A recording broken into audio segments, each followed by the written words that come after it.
তারকেশ্বরের তৃণমূল বনাম তৃণমূল গোষ্ঠীদ্বন্দ্বে তৃণমূল বিধায়কের বিরুদ্ধে বিক্ষোভ দেখালো দলেরই একাংশ। তারকেশ্বরের পিয়াসারায় ডানকুনি চাঁপাডাঙ্গা রাজ্য সড়ক অবরোধ করা হয়। তারকেশ্বরের তৃণমূল বিধায়ক রামেন্দু সিংহ রায়ের বিরুদ্ধে বিক্ষোভ দেখায় একাংশ। অবরোধ তুলতে গেলে পুলিশের সঙ্গে ধস্তাধস্তি হয় তৃণমূল কর্মীদের। বিধায়কের অনুগামীরা তোলাবাজি করছেন এমনই অভিযোগ বিক্ষোভকারীদের। বাড়ি ঘর করতে গেলেও চলছে তোলাবাজি, অভিযোগ তুলে বিক্ষোভ দেখান তারা। যদিও সব অভিযোগ মিথ্যে বলে দাবি করেছেন তৃণমূল বিধায়ক রামেন্দু সিংহ রায়। পরে পুলিশের কাছে অভিযোগ দায়ের বিক্ষোভকারী তৃণমূল কর্মীদের।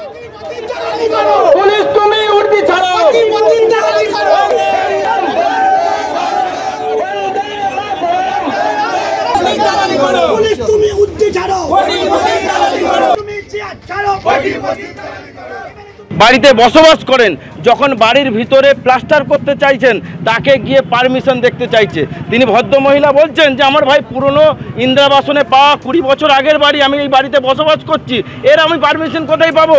বলছে আমাকে 1.5 লাখ টাকা দিতে হবে, নাহলে বাড়ির কাজ করতে দেবো না, বাড়ির কাজ বন্ধ। কিছু বিধায়ক ঘনিষ্ঠ মানুষজন বলছে এই কথাটা, ঠিক আছে?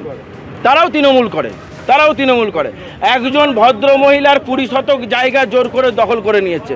একটা সরকারি ICDS এর টয়লেট বাথরুম করানোর আমরা 2 বছর ধরে চেষ্টা করছি। এমন কোনো ব্যক্তি নেই যার কাছে আমরা যাইনি। সেই টয়লেট বাথরুমের কাজ করাতে গিয়ে আমি 48টা সেলাই খেয়েছি, আমাকে মার হয়েছে, আমি 48টা সেলাই খেয়েছি। তারা আজকে নিজেদেরকে MLA লোকজন বলছে, আজকে আমাদের লজ্জা লাগে। আমি বলে তো তারকেশ্বরে নেই, সবাই মমতা বন্দ্যোপাধ্যায়ের অনুগামী। পঞ্চায়েত চালাচ্ছে ওরা, আর আমার নাম করে কেউ পয়সা নেবে তাহলে ওরাই নিচ্ছে। আমার বিরুদ্ধে বলছে, তাহলে যদি কাটমানি নিয়ে থাকে ওরাই নিয়েছে, যদি অত্যাচার করে থাকে মানুষের উপর ওরাই করেছে। আমার সঙ্গে যারা থাকে তারা পঞ্চায়েতে ক্ষমতায় নেই বা পঞ্চায়েত পরিচালনাতে নেই, তারা কেউ এসব কাজ করবার সুযোগই পাবে না। বনগাঁর মতুয়াগড়ে জনসভার পর মিছিল করলেন মমতা বন্দ্যোপাধ্যায়। জনসভা থেকে একদিকে মতুয়াদের আশ্বস্ত করার পাশাপাশি বিজেপিকে নিশানা করলেন তিনি। এ নিয়ে পাল্টা জবাব দিয়েছেন বিজেপি সাংসদ এবং কেন্দ্রীয় জাহাজ প্রতিমন্ত্রী শান্তনু ঠাকুর। আমরা চিরামাঝি থাকবো, আর আমরা থাকতে আপনাদের কেউ তাড়িয়ে দেবে না। নিশ্চিন্তে থাকুন, বাড়ি থেকে নিশ্চিন্তে ঘুমুন মায়ের কোলে, কোনো অসুবিধা নেই। ওনার এটা মিথ্যে কথা, উনি মুসলিম ভোটকে ঐক্যবদ্ধ করার জন্য এটা বলছেন।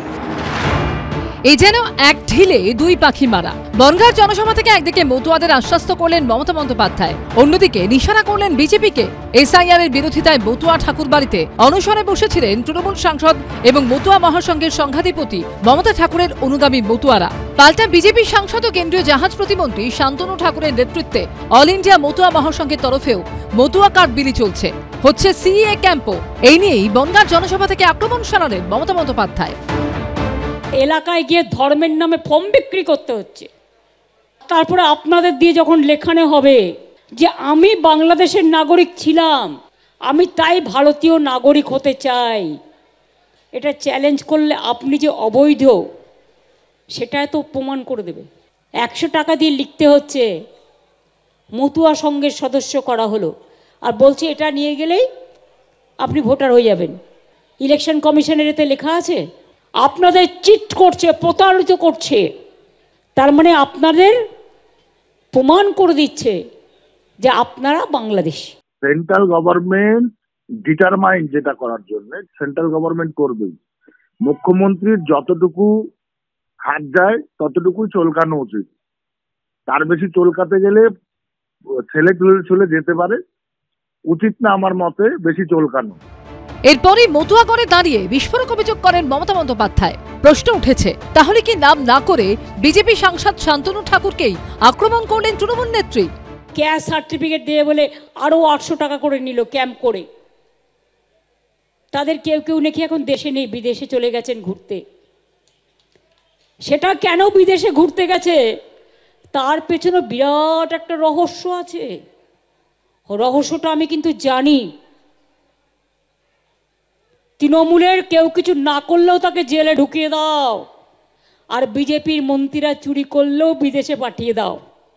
আমরাও কিন্তু যদি কেউ অন্যায় করে তার গ্রেপ্তারের দাবি তুলব। শান্তনু ঠাকুরের কমিটি কার্ড বিতরণ করছেন, বেস্ট করেছেন। আপনার ক্ষমতা থাকলে আপনি ঠেকান, যা করছে ভালো করছে, আপনার ক্ষমতা থাকলে আপনি ঠেকান না রে বাবা। এসআইআর ঘিরে মতুয়া ঠাকুরবাড়ির ভিতরের লড়াই আগেই সামনে চলে এসেছিল, এই দিন তা আরো প্রকট হলো। মমতা বন্দ্যোপাধ্যায় হরিচাঁদ গুরুচাঁদ ঠাকুরকে অপমান করেছেন, এই অভিযোগে মঙ্গলবার মতুয়া ঠাকুরবাড়িতে ধিক্কার সভা করেন শান্তনু ঠাকুরের অনুগামীরা। পাল্টা ব্যানার দেওয়া নিয়ে থানায় অভিযোগ করেছেন মমতা ঠাকুর। মমতা ব্যানার্জি মালদার গাজলে দাঁড়িয়ে গুরুচাঁদ ঠাকুরের নামকে বক্রোক্তি করে অত্যন্ত খারাপ ভাষায় কথা বলেছিলেন, তারপরে আজ পর্যন্ত ক্ষমা চাননি। কারণ আপনি বলেছিলেন নো সিএ, আপনি বলেছিলেন এরা বেঈমান। প্রায় এক দশকেরও বেশি সময় ধরে মতুয়াদের নিয়ে বিজেপি তৃণমূলের মধ্যে টানাপোড়েন চলছে। মমতা বন্দ্যোপাধ্যায় থেকে নরেন্দ্র মোদী মতুয়া ভোট ব্যাংক কেউ হাতছাড়া করতে নারাজ। ভোটের কথা মাথায় রেখে মমতা বন্দ্যোপাধ্যায় যেমন মতুয়া ঠাকুর বাড়িতে ছুটে গেছেন, তেমনি নরেন্দ্র মোদী পৌঁছে গেছেন বাংলাদেশের ওরাকান্দিতে, মতুয়াদের পূর্ণভূমিতে। পশ্চিমবঙ্গে প্রায় 2.5 কোটি মতুয়া ভোটার রয়েছেন, যাদের সিংহভাগ পূর্ব পাকিস্তান বা বাংলাদেশ থেকে উদ্বাস্তু হয়ে এদেশে এসেছেন। বিজেপি সিএ এর মধ্যে দিয়ে নাগরিকত্ব পাইয়ে দেওয়ার আশ্বাস দিয়ে মতুয়াদের মন জয়ের চেষ্টা করছে। পাল্টা তৃণমূল দাবি করেছে মতুয়াদের প্রকৃত উন্নয়ন হয়েছে তাদের সরকারের আমলেই।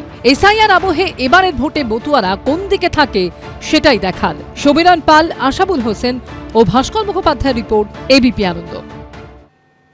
বনগাঁ সভা থেকে এসআইআর নিয়ে কাউকে ভয় না পেতে বললেন মমতা বন্দ্যোপাধ্যায়, দিলেন প্রয়োজনে পাশে থাকার বার্তা।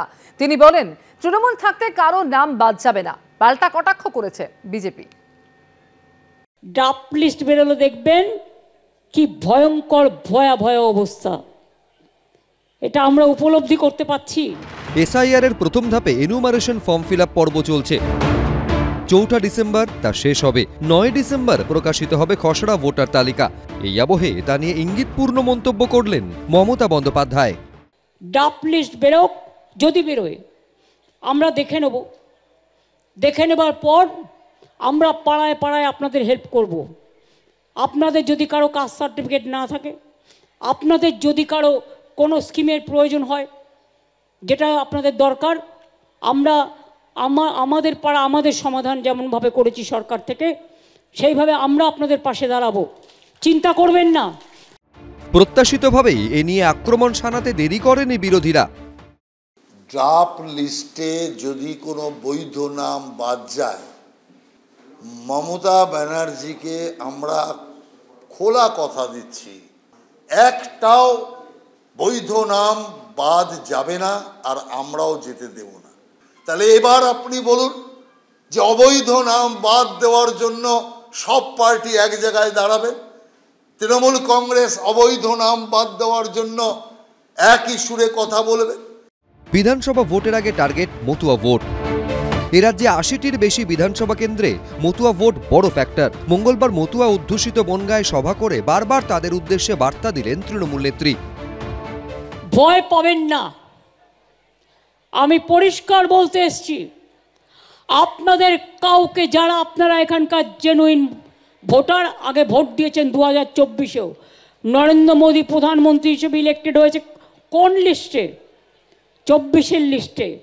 তাহলে সে লিস্ট যদি বাতিল হয়ে যায় তাহলে তো গভর্নমেন্টও বাতিল হয়ে যাওয়া উচিত। আমি ব্যক্তিগতভাবে কারো বিরুদ্ধে কুৎসা করছি না, আমি আর্গুমেন্ট করছি তর্কের খাতিরে। ভয় পাবেন না, আতঙ্কিত হবেন না, আমরা থাকতে আপনাদের তাড়াতে আমি দেব না, নিশ্চিন্তে থাকুন। তৃণমূল কংগ্রেস থাকতে আর আমরা থাকতে কারো গায়ে কোনো হাত দিতে আমরা দেব না। মুখ্যমন্ত্রী এই যে ভোটের আগে বনগাঁ এসে বাজার গরম করা, এর কারণ আমি বলে দিই। এর কারণটা হচ্ছে ওনার দুধেল গাইরা সরে গেছেন ওনার থেকে। রোহিঙ্গা ভোটার বাতিল হয়ে যাচ্ছে, বাংলাদেশি মুসলমান ভোটার বাতিল হয়ে যাচ্ছে, ভুতুরে ভোটার যেটা মৃত ভোটার, ডাবল ভোটার, এগুলো বাদ হয়ে যাচ্ছে। একমাত্র থাকে কারা? মতুয়ারা। এই মতুয়াদের মার্কেট গরম করতে একদম সোজা ছুটে এসেছেন বনগাঁ, কিন্তু ওতে কোনো লাভ হবে না মুখ্যমন্ত্রী। আপনার এই বক্তব্যেরও কোনো ভ্যালু নেই। মতুয়াদের একটা বড় অংশই হলো বাংলাদেশ থেকে আসা উদ্বাস্তু। তাদের শুভাকাঙ্ক্ষী কারা তা নিয়ে তৃণমূল বিজেপির মধ্যে লড়াই দীর্ঘদিনের। 21-এ এ রাজ্যে বিধানসভা ভোটের সময় বাংলাদেশের ওরাকান্দিতে মতুয়া ধর্মমতের প্রবক্তা হরিচাঁদ ঠাকুরের জন্মভিটেতে যান নরেন্দ্র মোদী। 26-এর বিধানসভা নির্বাচনের আগেও মতুয়া ইস্যুতে সেই রাজনীতির দড়ি টানাটানি চলছেই। আমি কিন্তু ফর্ম ফিল আপ করিনি, আপনারা করবেন যতক্ষণ প্রসেস বন্ধ না হচ্ছে বা স্টে না হচ্ছে। আমাদের ছেলেপেলেরাও আমি বলবো হেল্প করতে সমানে পাবলিককে, যে আতঙ্কিত হবার বা ভয় পাওয়ার কোনো কারণ নেই, আমরা আপনাদের পাশে দাঁড়াবো। আগে বলছিল এসআইআর হতেই দেব না, এখন দেখেছেন সুরসুর করে কিরকম লাইনে আসে। এখন বলছে আপনারা ফর্ম ফিল আপ করুন। উনি করেননি, কিন্তু উনি লাস্টে করবেন, শেষ যাত্রায় উনিও করবেন। অতএব এটা আমরা জানি, কারণ ইনি ডবল স্ট্যান্ডার্ড গেম খেলেন। 2024-এর লোকসভা ভোটের বিধানসভা ভিত্তিক ফলের নিরিখে বনগাঁ লোকসভার অন্তর্গত 7টি বিধানসভার মধ্যে 6টিতেই এগিয়ে ছিল বিজেপি, মাত্র 1টিতে এগিয়ে ছিল তৃণমূল। বিধানসভা নির্বাচনে কি হবে সেদিকেই এবার সবার নজর। আশাবুল হোসেন, সমীরণ পাল, দীপক ঘোষ, এবিপি আনন্দ। এবিপি আনন্দ, এগিয়ে থাকে, এগিয়ে রাখে।